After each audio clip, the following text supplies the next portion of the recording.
Sadhguru Namaskaram. How to conduct oneself when, when you have a very exploitative spouse, You're talking about how to conduct him or yourself? myself. No, actually you want to know how to fix him, right? No, Sadhguru. So, this is very important. I'm particularly talking to you. Please sit down. It's very important that we are straight with life, you understand? What you want is your husband fixed, but because you're sitting in front of me, you're saying, Sadhguru, how do I fix myself to fit into this exploitation? Which is not the truth. You want to know how to fix the man. Yes or no? Please tell me, all the ladies.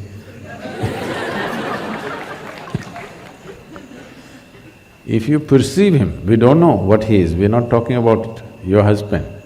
I do not know what he is, but if you perceive him as exploitative, obviously you want to fix him, isn't it? If you perceive yourself as a problematic wife, then maybe some thought about maybe I want to fix myself will come up. When you perceive somebody as exploitative, the intention is to fix them, isn't it? But we don't want to be straight about that, because the culture doesn't tell you, the culture tells you fixing your husband is not a good thing. You must fix yourself. So, if you get a headache, go for a foot surgery. Then the foot will be aching more than the head. Kind of fixed. At least your attention is gone. So it's time. If we are concerned about life, it's time that we are 100% straight, at least with ourselves. Maybe in the world we don't know what profession you have, what situations you have, we don't know how straight you can be.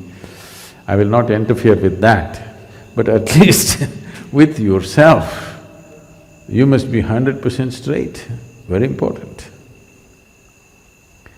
Otherwise, neither yourself nor your life situations will ever get fixed, simply complaining and going on. Life will be a lifelong complaint for a whole lot of people because they don't want to address it, they want to beat around it. So,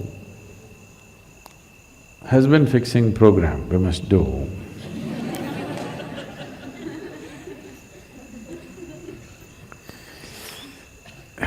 No, we fixed a whole lot of them because they became meditative and suddenly their exploitative nature went away because now they're busy with something else. So I don't want to get into a personal situation right now here, but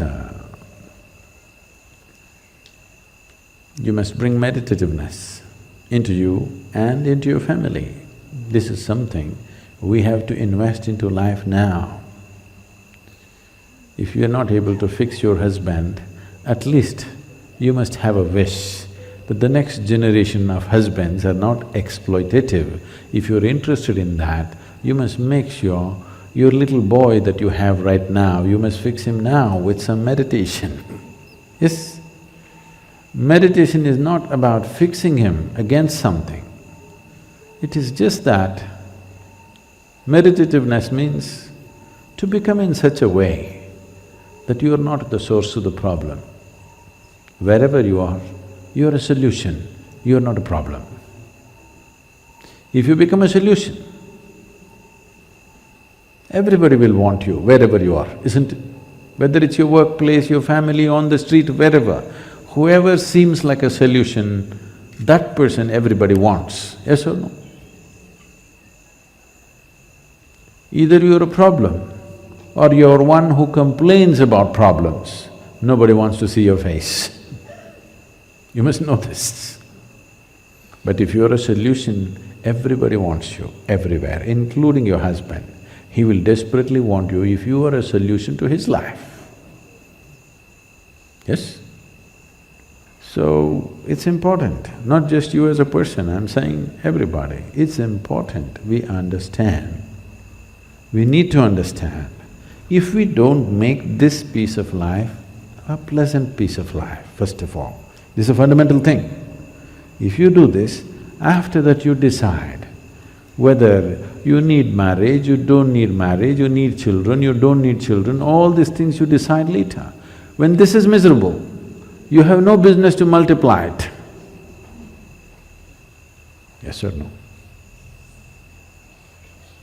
Misery, I can't get along with my husband, I can't get along with my wife, already children coming, why? If you cannot get along, how is this happening? Because we have chosen to live unconsciously. I'm not saying live this way or that way. Whatever the hell you do it by choice and consciously, that's all. Knowing the full implications of what it means. Yes? That much responsibility everybody must take, isn't it? If you do not bring into this, you will be a lifelong complaint. I will not tell you how to deal with your marriage. You bring this much into your life. Before marriage, no Sadhguru, I didn't want, but my parents, I got married. After marriage, I don't want to live in this marriage, but my children, After the children have grown up, but I have to wait for my grandchildren. See, you have made yourself in such a way that you are a result of an unconscious process. You are not a result of a conscious process. When you are a result of an unconscious process, you are bound to be a miserable accident. Yes, it's time every human being takes responsibility to at least change this much. Then we can talk about big things, reaching the peak of your consciousness, mukti, moksha. Don't utter these words cheaply. Don't utter these words. First fix the fundamentals. The fundamentals are just this: whatever the hell you are right now, it's yours. Either you must have the courage to change it, or you must learn to settle into it. Yes? Yes or no?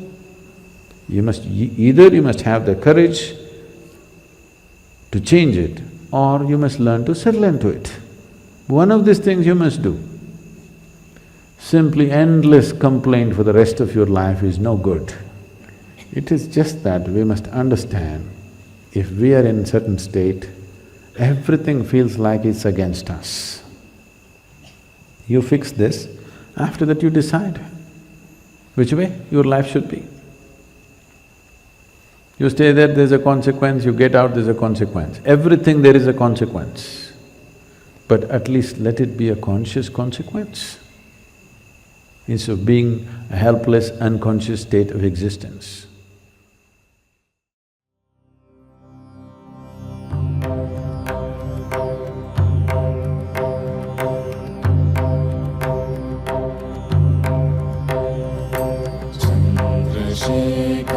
Chandrasekhar, Chandrasekhar, pahi maam. Chandrasekhar, Chandrasekhar, Chandrasekhar, raksha maam. Ratna salushanasana, rajata